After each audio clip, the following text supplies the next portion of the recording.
여러분의 구독은 영상을 제작하는 데 큰 힘이 됩니다. 영상을 보시기 전에 구독과 좋아요 꼭 부탁드리겠습니다. 아울러 회원이 되시기를 원하시는 분들은 유튜브 채널 홈피 구독 옆에 있는 가입 버튼을 눌러주시기 바랍니다.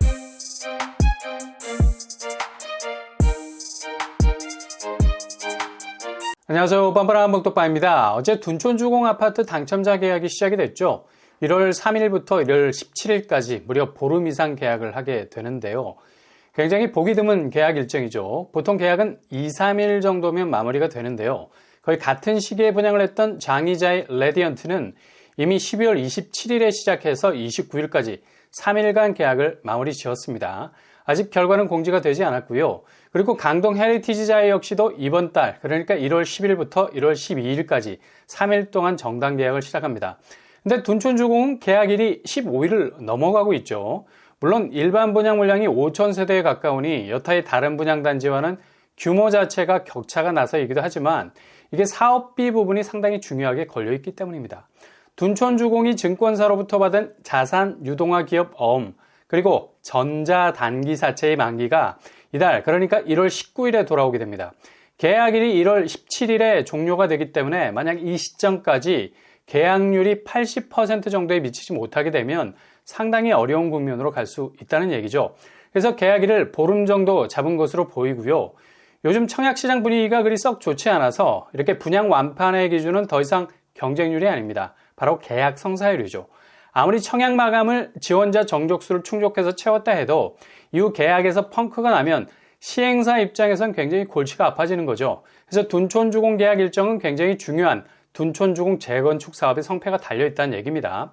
근데 어제 1월 3일 오후에 대사건이 터지고 말았습니다. 바로 1.3 부동산 규제 완화 조치가 정말 어마무시할 정도로 파격적으로 발표가 됐죠.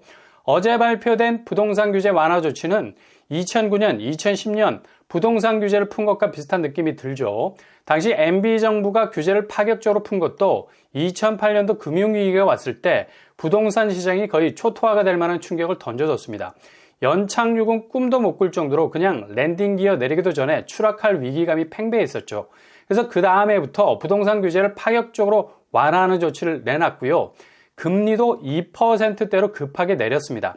이게 약발이 먹히면서 2010년 이후부터 서서히 부동산 시장이 살아나기 시작했죠.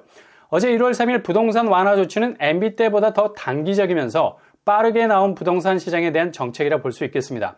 그만큼 지금 부동산 시장이 빠르게 그것도 예상 수위를 넘어서는 기세로 식어가고 있을 뿐만 아니라 시장의 가격 조정 자체가 브레이크가 잘 안 듣는 느낌이 들 정도로 하향세가 폭락 양상으로 가고 있는 건 사실이죠. 이런 위기감이 어제 파격적인 1.3 부동산 규제 완화 조치로 나온 것 같고요. 대체로 바로 시장에 적용이 된다면 어느 정도 반응이 올 수 있는 처방들이 나왔습니다. 일단 규제 지역을 대거 해제를 해버렸죠. 강남, 서초, 송파, 용산을 제외 전 지역을 규제 지역에서 해제를 했습니다. 둔촌주공은 송파구 아닌가라는 착각을 불러일으킬 정도로 송파 생활권 안에 있는 강동구라서 이번 규제 지역 해제 혜택을 보게 되죠. 1월 5일 0시부터 효력이 발생하게 되고요. 그리고 민간 택지 분양가 상한제 적용 지역을 완전히 해제했습니다. 물론 규제 지역을 제외한 것이죠. 강동구 역시 강남, 서초, 송파, 용산이라는 괄호 안에 들어가 있지 않기 때문에 해당이 되고요. 둔촌주공은 이미 분상제 적용을 받아서 청약 마무리한 상태여서 다시 가격을 조정하는 소급 적용은 당연히 안 되는 거고요. 1월 5일 0시 이후부터 입주자 모집 공고 승인을 신청하는 분양단지들은 더 이상 분상제 통제에서 자유로워지게 됩니다. 이거 청약자 입장에선 그리 썩 좋은 규제 완화는 아니죠. 분양가를 건설사에서 적정한 수준에서 정하게 될 텐데 이젠 기본적으로 통제권 안에서 완전히 벗어나기 때문에 아무리 시장 스스로의 셀프 가격 조정이 이루어진다 해도 영락없이 분양가는 올라간다고 봐야죠. 분상제 폐지는 일단 분양가 면에서 부담은 있지만 한편으로는 실거주 의무가 자연스럽게 소멸이 되기 때문에 입주 시에 전세로 돌릴 수 있는 틈새는 생길 수 있겠습니다. 부족한 자금을 입주 시에 잔금 치를 때 세입자 보증금 통해서 해결이 가능할 수 있다는 얘기죠. 둔촌주공이 기본적으로 실거주 의무가 2년이었습니다. 근데 결정적으로 이게 소급 적용이 되죠. 그리고 더욱 결정적인 건 전매 제한이 완화가 됩니다. 수도권 규제 지역은 3년, 과밀 억제권은 1년, 기타는 6개월, 둔촌주공이 분양권 거래가 된다는 얘기입니다. 이게 결정타죠. 분양권 거래가 시작되면 이게 거래 절벽을 뚫을 수 있는 해법이 될 수도 있고요. 어제 둔촌주공 계약이 시작되고 이 소식을 접한 당첨자들이 엄청난 고민을 했다가도 급선회했을 가능성 아주 높아 보이고요. 결정적인 건 중도금 대출 12억 선을 폐지해버린 겁니다. 결론적으로 12억이 초과가 돼도 중도금 대출이 가능할 수 있게 된다는 거죠. 이 부분은 둔촌주공 아파트 84제곱에 결정적인 영향을 미칠 수밖에 없는 거죠. 84제곱 분양가가 13억이었어요. 전혀 중도금 대출을 받을 수 없었죠. 시기도 2023년 1분기 내에 시행을 하기 때문에 계약금 내고 중도금 시작할 즈음에 이 규제가 적용이 될 수 있다는 거죠. 심지어 842 주방뷰 논란 때문에 당첨이 되고도 정말 고민이 많았던 당첨자들, 일종의 출구를 보게 된 거죠. 이렇게 되면 아마도 계약률이 예상보다 많이 올라갈 가능성 높아 보입니다. 어제 일산 부동산 규제 완화 조치 이후로 시행사에 불이 나도록 문의 전화가 폭주를 했다고 하죠. 아마 새로운 전환점이 되지 않을까 예상을 해볼 수 있겠고요. 청약을 준비하는 분들 입장에선 특별 공급에서도 9억이 넘어가면 특공 물량이 전혀 나올 수 없었는데 이 분양가 기준도 어제 해제를 해버리게 됐습니다. 그래서 이후 9억이 넘어가는 신축도 특별 공급이 나오게 된다는 거고요.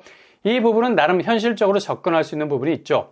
그러나 이렇게 가격 기준선이 없어지면 당연히 가격은 더 올라갈 가능성 많습니다. 2023년 2월에 적용이 될 것 같고요. 이번 규제가 무주택자들의 청약을 열어주는 부분도 일정 정도 있지만 유주택자들이 집을 더 살 수 있도록 하는 운신의 폭을 열어줘서 거래를 터보겠다는 의도도 있어 보입니다. 1주택자들은 이제 비규제 지역, 그러니까 강남, 서초, 송파, 용산을 제외하고 모든 청약 지역에서 1순위 청약이 가능해졌습니다. 그리고 기존 혹처럼 달고 다니던 기존 주택 처분 의무 폐지해버렸죠. 민영주택 일반 공급 추천제 1순위 물량의 25% 정도를 가져갈 수 있게 됐습니다. 이거 아주 큰 거죠. 1주택자도 이젠 아주 자유롭게 한 채를 더 살 수 있게 된 거고요. 심지어 무순위 청약 자격 요건도 기존 지역 거주자에 제한하지 않는다는 완화 조치를 넘어서서 이젠 1주택자도 무순위 청약이 가능해져 버렸습니다. 이렇게 되어버리니 당연히 유주택자들의 거래가 자연스럽게 늘 수밖에 없는 거고요. 즉 거래는 무주택자들의 활발한 청약이 단기적으로 처져 있는 부동산 심리 때문에 어렵다면 유주택자들이 집을 구매할 수 있는 범위를 넓혀줬다고 봐야죠. 이 수요의 동력을 높여서 지금의 거래 절벽을 해소해보겠다는 방안으로 보이고요. 아무튼 어제 13대책은 거의 파격적인 대책이다라고 볼 수 있습니다. 특히 계약을 진행하고 있는 둔촌주공 입장에서는 상당한 호재로 작용을 할 것 같이 보이고요. 평형 논란이 있었던 주방뷰까지도 계약 성사율이 높아질 가능성 많아 보입니다. 그러나 2010년 MB 때 부동산 규제 완화로 시장이 반등의 기미를 보인 건 당시에 2%대 금리 영향이 컸습니다. 상대적으로 지금 7%대에 달하는 주담대 금리와는 상당한 격차가 있었죠. 미국 기준금리가 결국 키를 잡고 있기 때문에 2023년 금리 방향을 어떻게 몰아가느냐에 따라서 지금의 하락장 궤적이 어떤 방향으로 갈지가 결정이 되겠습니다.